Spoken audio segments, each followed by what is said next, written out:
Ali, your 7-year-old son Lachlan has cerebral palsy. How many health professionals would Lachlan see in a year, say? I think currently we see about 8 or 9 different departments at the Children's Hospital in Melbourne. Mostly doctors, sometimes physios or occupational therapists, occasionally a speech therapist, but generally doctors at the Children's Hospital. We don't see our GP all that often except for referrals. We also see our private paediatrician, just so that we can have a bit of an overarching view of where we're going with Lachlan. A lot of the paediatricians and doctors at the hospital, although very good, work in one modality. So how much do all of these people talk to one another about Lachlan? Very little. It is getting better, but very little. Yeah. I'm usually the common thread in terms of making sure that we have a plan that takes into account all of the things that's happening with him health-wise and physically. Isn't there a central record of everything that's happening in the hospital with Lachlan? They do have a central record, however, I believe there are still some departments that hold individual records.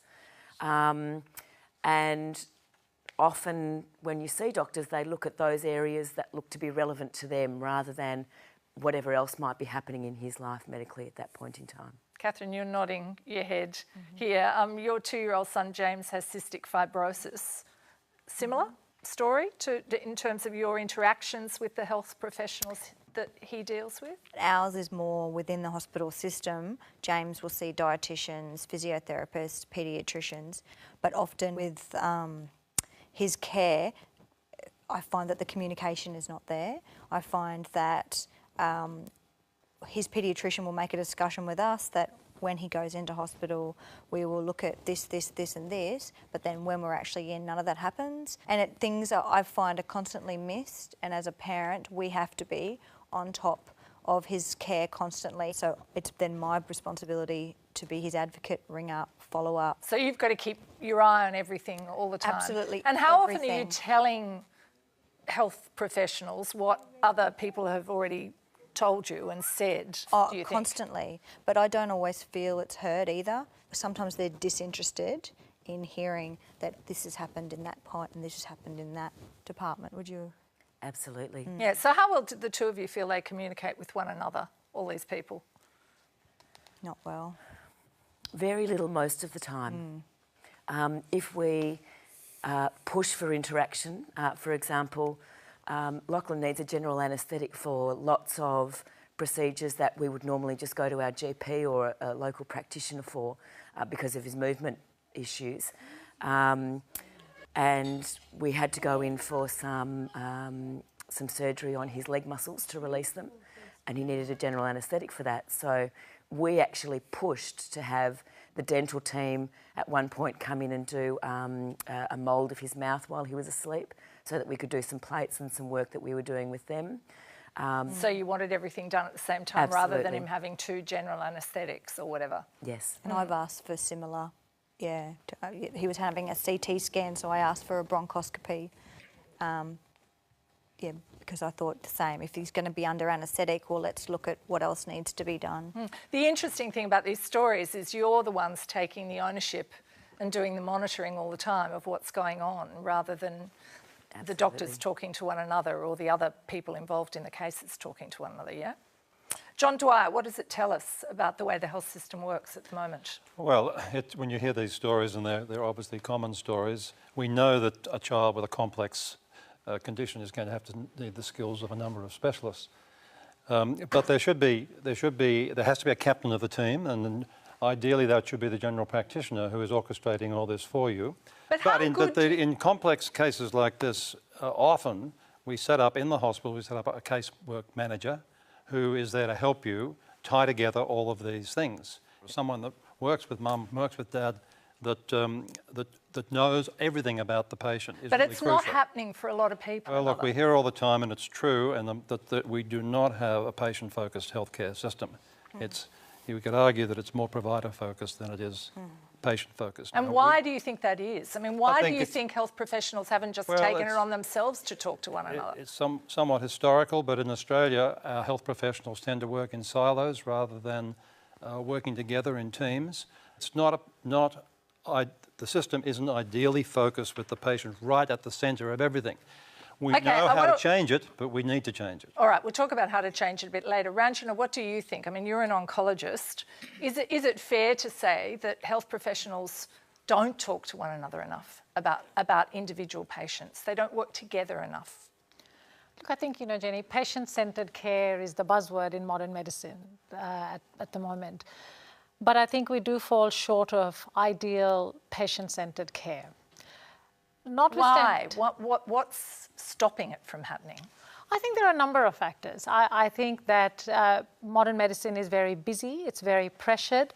Also, care is very fragmented and people have various commitments. So they work in the private sector, they work in the public hospital. So sometimes it is simply the fact that they're not physically present to have these contacts with other doctors. Okay, what do other health professionals here think? Why do you think we have these stories? Terry? Patient-centred care is the patient having their own record. And these people here should have their own record. And to that, each encounter, the data and information is entered to that and they take it around the system with them. And why don't they? Because the system doesn't allow them to. And why doesn't the system allow them It's to? predominantly paper-based, isolation specialist-based, time-restrained. Therefore, these are the factors why the patients and their families need to own the record. As Saxon Smith, you're from the Australian Medical Association. You're also a dermatologist. Yep. How would you feel about patients having control of their records? Why shouldn't they have control of all their medical records? We have no reason why they shouldn't, ultimately. We know, you look around the rest of the world, there are great models of electronic medical records that travel with the patient.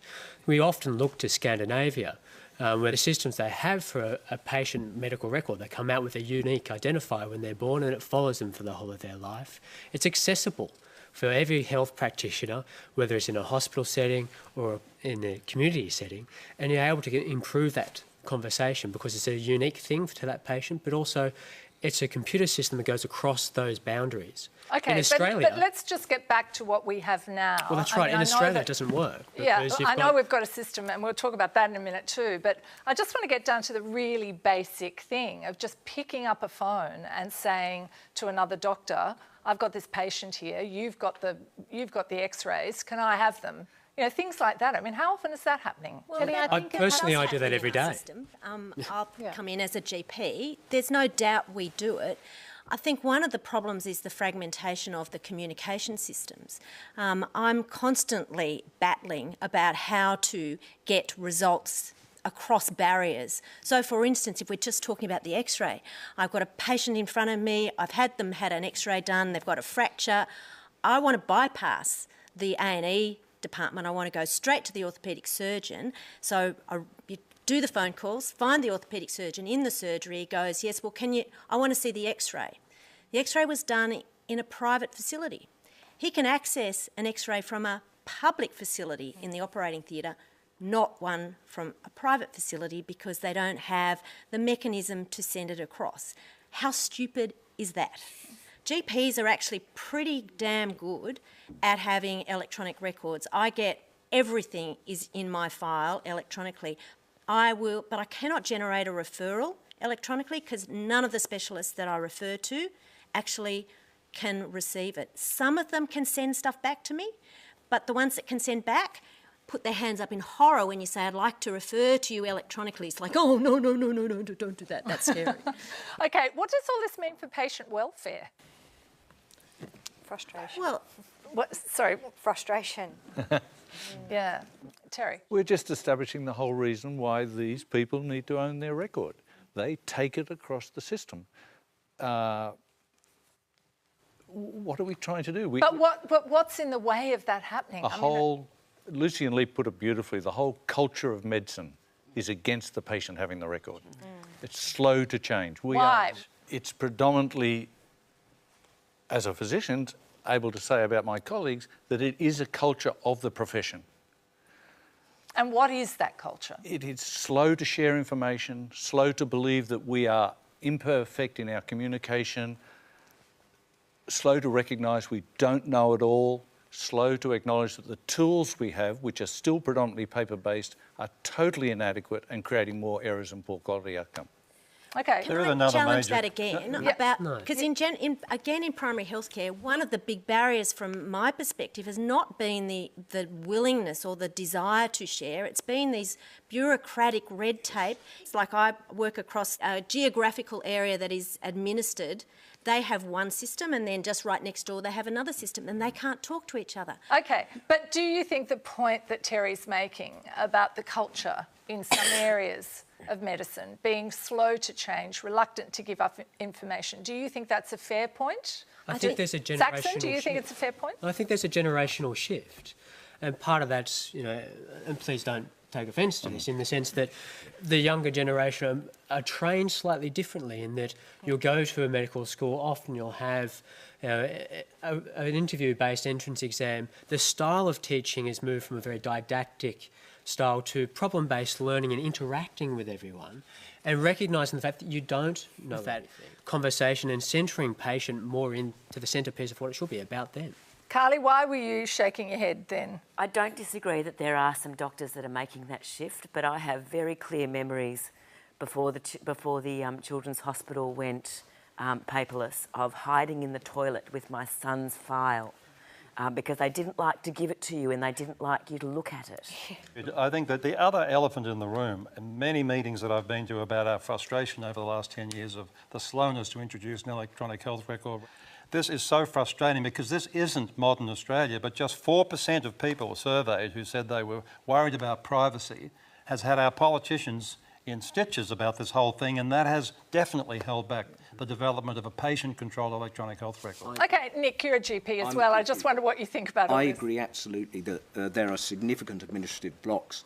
I've had great trouble getting hold of important x-rays from public hospitals because in order to do so, my patients have had to sign a disclaimer and a waiver and a request that we then have to fax in and eventually...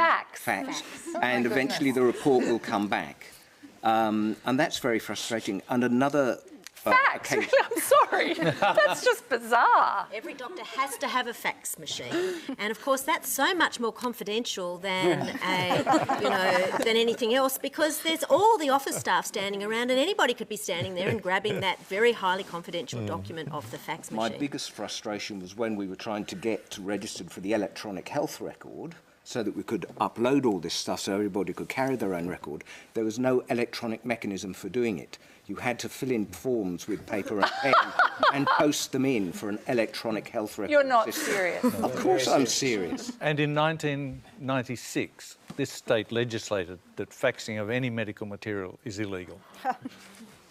Wow. Okay. There are a bit of a significant mountain. administrative blocks that the medical profession have no control over and I'd like to see removed. Okay. Candice, tell us your story, because you've got rheumatoid arthritis. You've had it for 16 years? Yeah, I was Is that right? Yes. What's your experience of the system with all the people that you have to see? Well, I find that I have to really navigate it myself. So none of my health practitioners are in the same place. They're all over the place, really. And I find that I'm trying to interpret their information, remember it, keep a record of it, have a printed record, and then when I go to the next practitioner, recall it to them, accurately. Is there any contact between them about what to do about your case? Between the GP and specialist, there's contact. I'm not sure how frequent or... Yeah, but between all the other professionals, it's, information that I've, they've printed for me, which is not every appointment I get things printed, results. I've sort of got a haphazard record that I'm sort of trying to piece together and take it with me, or, So you're trying to put together your myself, own? yes. Yeah. Do you find that you're getting tests done more than once, or...? Yeah, I did have an example. I'd been seeing a previous specialist, wasn't happy with their treatment. I'd finished off with them and had gone off medication completely. I was very unwell, I couldn't walk, was bedridden.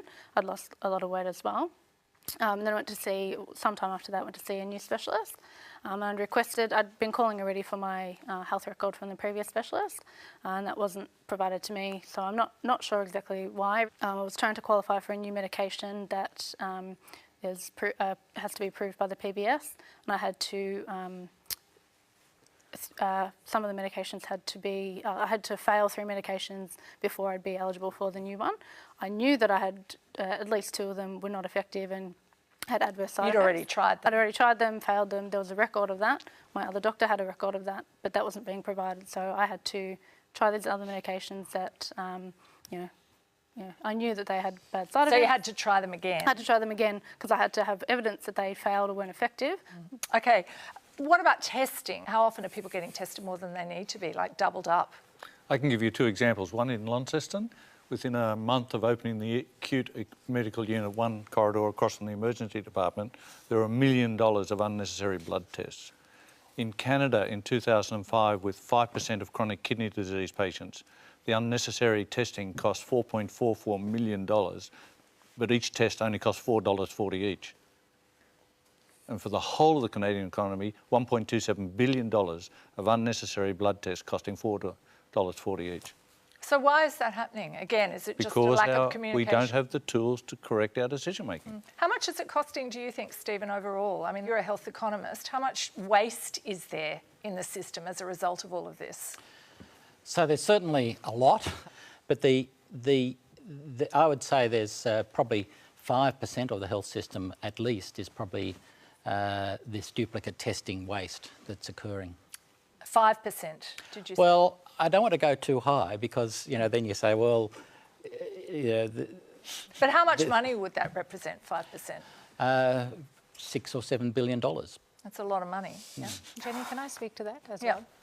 So with multiple testings, I think there are a couple of other factors. There is a lot of health illiteracy. In fact, it's rife. So I think partly duplication happens because when you don't have a unified system and the patient can't tell you what they have had and where they've had them, then sometimes you need to repeat those tests. The other thing is, I think, as we have discussed, when doctors work in silos, you kind of don't want to get into other people's way. And so one doctor does their set of tests and another doctor does their set of tests. And often the patient is left disempowered and out of this loop, and they just go along and have the test that's been requested. And they don't want to argue with the doctor. True. Stephen's figure of $5 to $7 billion, I think, is probably on the conservative side. There are people who are talking about a figure as high as $20 billion a year of low value, low-hanging fruit, not terribly useful things that people are doing. For example, the number of MRIs that are done for people with low back pain, the number of people who have arthroscopies in private hospitals every day, which are really going to provide no information. The number of vitamin D tests that we do has gone from a few thousand a year to hundreds of thousands a year. 2 million in Poor 2012. selection. 2 million, 2 million vitamin D tests. And it cost about 100 Has there million. been a sort of burst of vitamin D deficiency or what? Well, if Too you're good with testing for something. sunscreen, Saxon, too good with sunscreen. No, it's more you design a test, people check it, it Oprah becomes a induced. fad. Oh, I And don't whether or know. not it's But are they necessary, those No, they're tests? not I mean, necessary until you 25% change what you're going to do. No, that's the craziness of the vitamin D. And how much is that costing the system then? $140 million for 2012. Okay. Let's just talk about e-health for a minute. Launched in 2012 by the previous government, in the current budget there's $140 million, which is going to be spent on e-health. How is the system working at the moment? It's not. It's not. Not. It's not. Okay, who'd like to start that conversation? I can certainly Yep. tell you that I'm tech savvy, so I've gone on and made sure my online e-health registry for our family is up to date. But when I opened James's e-health record, I expected that possibly it would have his x-ray scans, admissions, drugs, anything like that. The fact that he has cystic fibrosis, I thought that perhaps, if there was a car accident, I stupidly assumed that maybe people could go onto the computer and see this person has this condition or this concern, but there was nothing in there at all. So I've updated his daily medication, but I've recently looked again and it's not updated at all, not once. Do you use it, Carly? E-health? No, look, we did look at it, but because we've periodically gathered history from the hospital and from our private specialists, I felt like I had access to all of the history that we needed at that point in time. So you'd done all the work. Yeah, yeah. Okay, Candice, what about you? Do you use eHealth? I signed up for one and I also found it, hard to use and didn't seem that effective. Can we do a show of hands here? How many people have gone to the website and registered for eHealth? One person in the front row. Anybody else? One person over here. No one else. Okay, why not? Why? What is it? What is it? Yes. Good question. What is it? Would you like to tell us what Jenny, it is? I can say what it is from a GP's perspective. It's very, very frustrating, and that's the problem. What it is actually just a summary sheet of your medical diagnoses that have ever been made that are relevant. So all your key diagnoses, all your current medications, allergies and your immunisation status. But who controls it? Like who? Okay, so the GP is actually supposedly the gatekeeper. So you sign up for it, you then go to your GP and you and your GP tidy up your electronic health record. So again, you have to have a GP who's got a computer with a health record that's up to date with all your information. You then press a button on your My Little Computer, which then goes and finds the IHI, which is the individual health identifier, and uploads just a summary sheet, okay? It is then just a momentary snapshot of their medical history at that point in time. As a parent of a child who's got complex issues and needs to see a lot of people, a snapshot for us can change in a heartbeat. So that level of information, that sort of summary is not particularly useful to us. The summary is useful if it's constantly updated. And someone who's got a chronic illness who's seeing their GP regularly, I update their file, they'll have been in hospital, I'll get the summary, I'll change their medications, I can then update the updated file. So that's useful because then when you next fall into hospital, there is an updated file there. I keep coming back to this point. Let them cart it around. Let these lovely parents fill out the record, do all the... and transmit it to us, make it available to us. The research is showing that patients are actually better at this, doing this than us. Can I just say, it's actually very hard to always get the information. It's not always easy to get the information. So not all the information is on a discharge that goes to the GP, but like I find it, I'm always trying to collect and collate James's blood test results, X-rays, reports from the CT, and I've recently emailed and asked for copies of all the reports, and I've had no response. So and and that's common. I think your point there is that that's the structure of the model is wrong. You should be able to do that, and you should be able to get access. Absolutely. So we need to go back and know what we've been able to do, And the GP should be able to get the results of those tests by not having the barriers to being able to access them. I can't access the test results. I should point out that... Yes, Can I make a Luddite sort of comment here? Because it seems to me that the technology is making it too difficult for us. 50 years ago, I worked in Africa in paediatrics, and the mother would bring her child in, and she'd go down the bosom and she'd pull out a handful of paper. It was her patient-held record. She held it, and I would write my notes on it and give it back to her, and she'd stuff it down her bosom again. When I was working in outpatients, when I'd seen a patient, I would write a letter. I used to use carbon paper. I would write a letter about what the consultation had been about, and I'd give it to the patient to take back to the GP, because... And we had a record, and we had a record. Now, there are some aspects of communication that are very sensible. We've now got telephones. We're no longer using faxes. We've got the electronic stuff. But it doesn't seem to be working. These people whom we've heard from are experts in the care of their children, of themselves, and they ought to have the record. Now, the thing is, we don't give them the respect that they deserve. But why don't doctors give them that material? Why won't doctors give it to them? With the culture of medicine.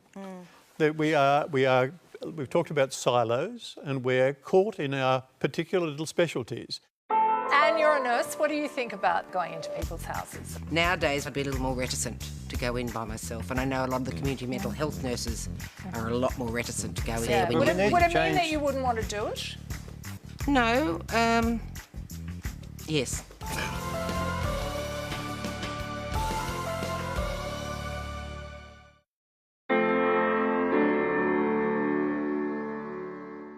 Ian Maddox, you've worked in palliative care for a long time. Where would you like to be if you were terminally ill?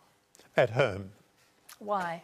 because I think that's the best place to die. Over the last 25 years, I've done a lot of home visits and I've seen a lot of people die at home. And there's no doubt in my mind that that is, for most people, the best place for them to take their final breath, with the love of their family around them, with the sense of being in control of their own situation, and it works very well. Now, doctors have almost stopped doing home visiting in many parts of Australia, and we've got nurse practitioners who are coming up as people who could do this perhaps just as well very often, and more ready to go into the homes, but they're not being paid enough to do that at the moment, so there's not a great deal of thrust for them to take up that particular role. But most people would like to have care close to where they are or in their own homes. And having to shunt around to specialists who very rarely know anything about what happens in a home. Why do you think that doesn't happen more often? It's partly that culture that constrains us into our specialist view of the world. We tend very often to ignore the general practitioner a bit, send them the odd letter and so on, but you don't really communicate all that well with them sometimes. Are there many people, do you think, who don't need to be in hospital, who could be cared for at home? What do you think? Well, the biggest inefficiency in the entire health system is the fact that we have hundreds of thousands of admissions to hospital on an average of more than $5,000 an admission. That could have been avoided if there'd been a community intervention in the 3 weeks before someone went to hospital. The University of Melbourne in 2012 finished a study where they said there were 7 million bed days in public hospitals occupied by people who wouldn't have needed that hospitalisation if they'd got the appropriate care in the community. So why aren't they getting the appropriate care in that 3 weeks? Because the infrastructure isn't there to look after them in the community. I just want to respond to that. I'm a GP. The majority of my work is with elderly patients and within residential aged care complexes. I do a fair amount of palliative work. One of the difficulties is that a lot of us don't do house calls because it's not funded. The payment for a GP to come out to see a patient in the home is less than the call-out fee for a plumber. And you're not allowed to add travel time to that. But I'm very lucky where I work. I have a significant number of occupational therapists, physiotherapists, community nurses who I can call in to help keep people at home. I see one of the prime aspects of my job is keeping people out of hospital. Absolutely. They're nasty places for sick old people. Can I just, everyone's talking about the end of life and aged care, but my child had 6 admissions last year, so it's not the end of life and it's not aged care. We're talking about young people as well. And we've used hospital in the home twice out of the 6 admissions. And like the academic evidence shows that... Explain what hospital in the home is first. Sorry, so hospital in the home means that generally when someone has cystic fibrosis and they need what's called a tune-up, it's basically IV antibiotics, usually 2 different antibiotics over a 14-day period. And so you would usually be in hospital for that entire time. However, on hospital in the home, they can actually come home after about 5 days and they come home on IV antibiotics hooked up to them, and we had a nurse visit us once a day who administered one of the antibiotics and then changed the canister for the other antibiotic that ran for 24 hours into James. But and what was that like compared to having him in the hospital? Well, it was amazing because first of all we had our own food and he's able to go to the beach, he can have a bath, we can be in our own routine, our own beds. We don't have far preferable for you. Yeah, the IVs don't get done at 11 o'clock at night, which is the time one of them gets administered in hospital. But so does it cost less, Stephen, to do this? Absolutely. But cost less to his health as well. Yeah. It's more important than financial because the evidence shows that antibiotic resistant bacterial infections are often caught in a hospital setting.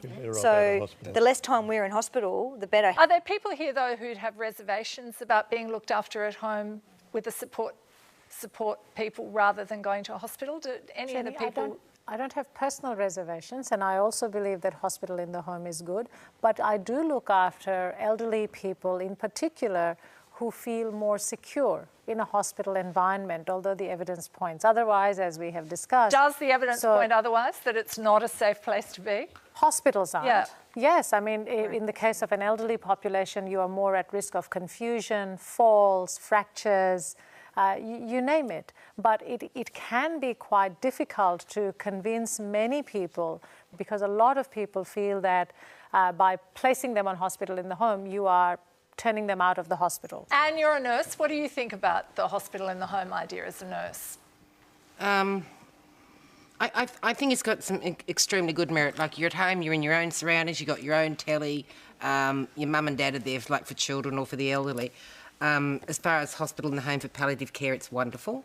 And as a nurse yourself, going out to do that, I mean, how do you feel about going into people's houses? And like, when I did community nursing, 40 years ago, I had no concerns about going into anybody's house, never even thought. Nowadays, in certain areas, I'd be a little more reticent to go in by myself, and I know a lot of the community mental health nurses are a lot more reticent to go in. So you haven't got the infrastructure of the hospital around you as a safety net? That safety net is not there. Would it mean that you wouldn't want to do it? No. Yes. Yes. Yeah. Okay. So yeah, I don't think I particularly, at my age, particularly want to put myself in that situation where I'm not sure where I'm going, or that something could be on the other side of the door. I've done all the hard yards. I don't need to do that now. Okay, Laura. No. I want to hear from the nurses and from people who would be in this situation too. Laura? So I have quite limited experience of such placements. Most of my work has been in the hospital, in emergency, where we've got security guards on call anytime we want them.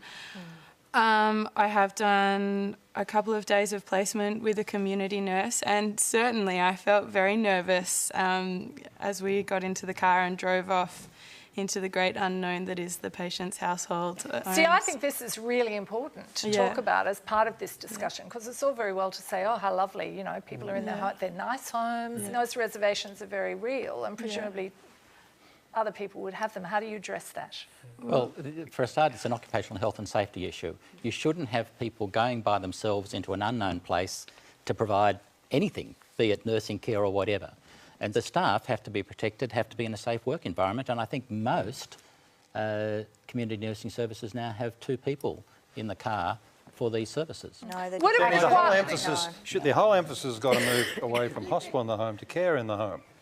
What we're talking about is setting up an infrastructure where people can have an intervention before they need the more dramatic hospital type care, whether it's at home or in the hospital. We should explain what we're talking about with this medical home model, because it's been mentioned a number of times. At the moment, the culture is we go to the doctor when we're feeling sick. The rest of the world there's plenty of evidence that when you switch the culture around so that you regard health professionals as people into whom you will enter a mutual contract to help you and your family stay well, a medical home is a practice that has a number of different professional skills available to people who enrol in the program. Would doctors be prepared to go to people's houses rather than working in hospitals and working in their rooms? It doesn't have to be doctors. If we've got nurse practitioner roles who are able to help there, we're doing quite well. We used to have small hospitals. Adelaide's lost all its small private hospitals, community hospitals, where people could have care for fairly simple things. Okay. You mentioned nurse practitioners.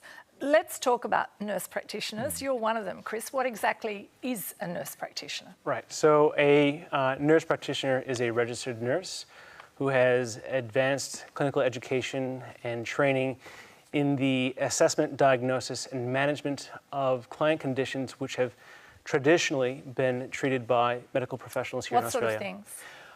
Well, for example, for my own practice, I treat anything from coughs and colds, sinus infections, etc., to things like diabetes, hypertension, high cholesterol, heart failure, etc. You sound a bit like a GP.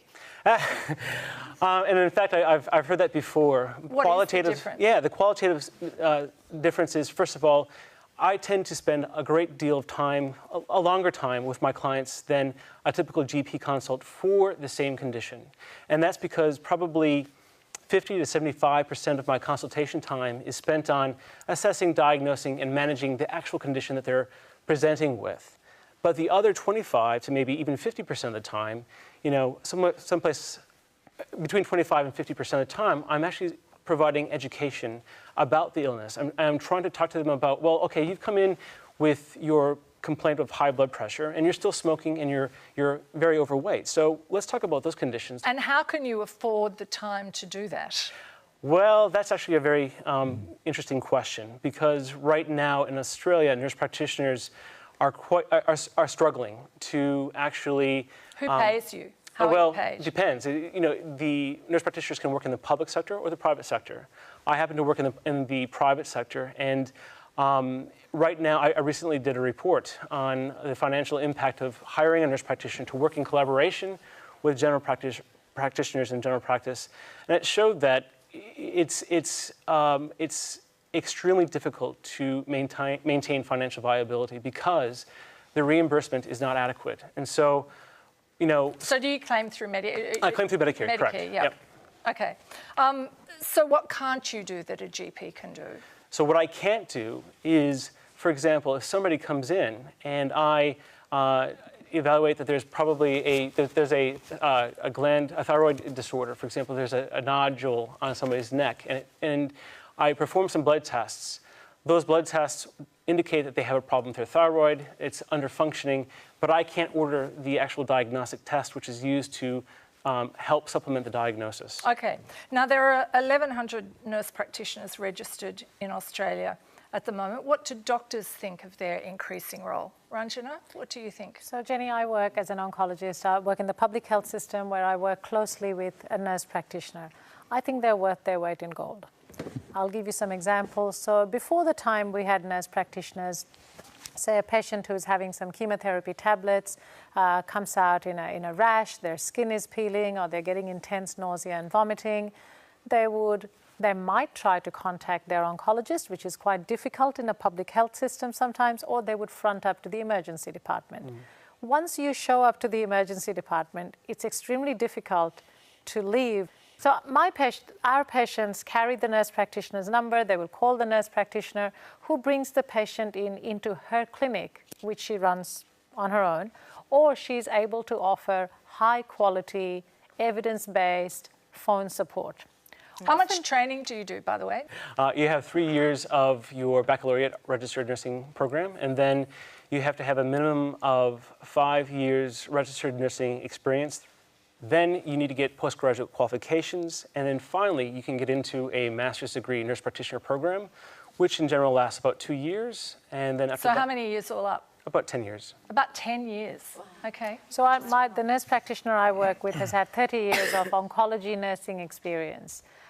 She is far more valuable to many, many patients, I think, than a 10-minute consultation with their oncologist. Okay. The other problem with nurse practitioners, however, is that a lot of them actually work in these transboundary models where they're actually helping assist with the translation between the hospital and the home and keeping people in their homes. Unfortunately, nurse practitioners here in Australia are only operating at about 40% efficiency because of national, state-based, and local institutional restrictions in their practice.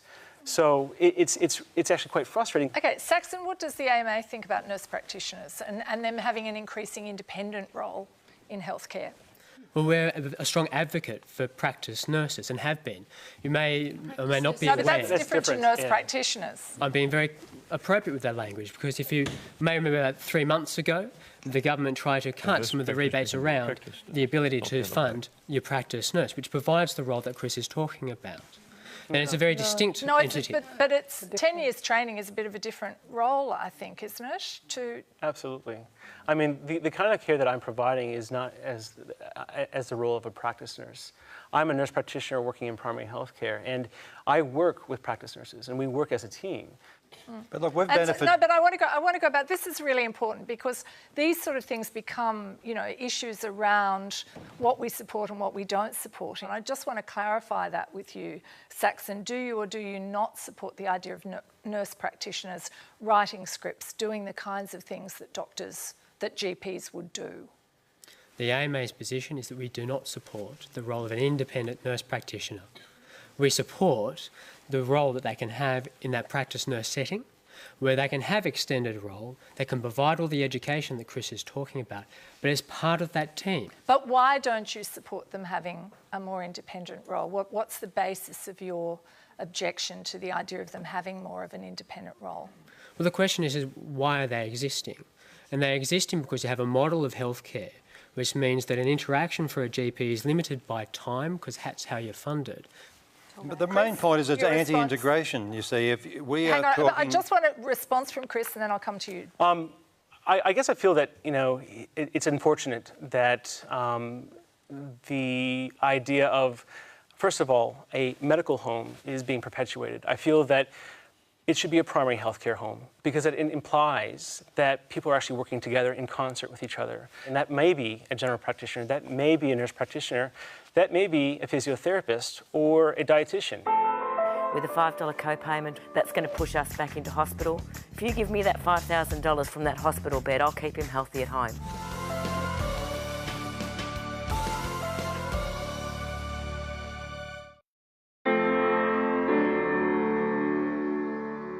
Terry Barnes, you've been listening to all of this and I'm really keen to bring you in on this discussion because you've advised Tony Abbott on health when he was Health Minister. I think you raised the idea of a GP co-payment as one option or one thing to look at, is that right? I raised a model of a GP A model. which is a little different to what actually came out. Was different to what came out. But from your point of view, how much more efficient could the system be without having to go to something like a co-payment to raise funds? Well, I think when we look at the overall cost of the system and its sustainability over time, we have to be able to finance it. And basically the whole principle of the co-payment comes down to the notion that if you have the means to contribute to the cost of your care, you should be reasonably expected to do so as long as it is a fair and modest contribution.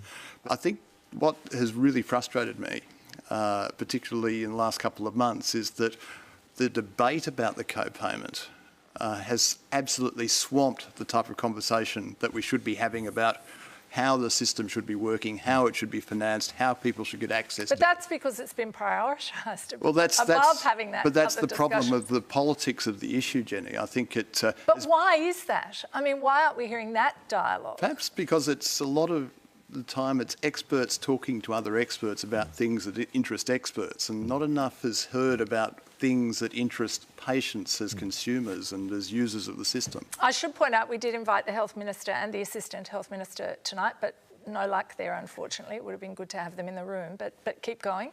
I think how the health system is paid for is a high priority, but it is more than just a single measure of the co-payment.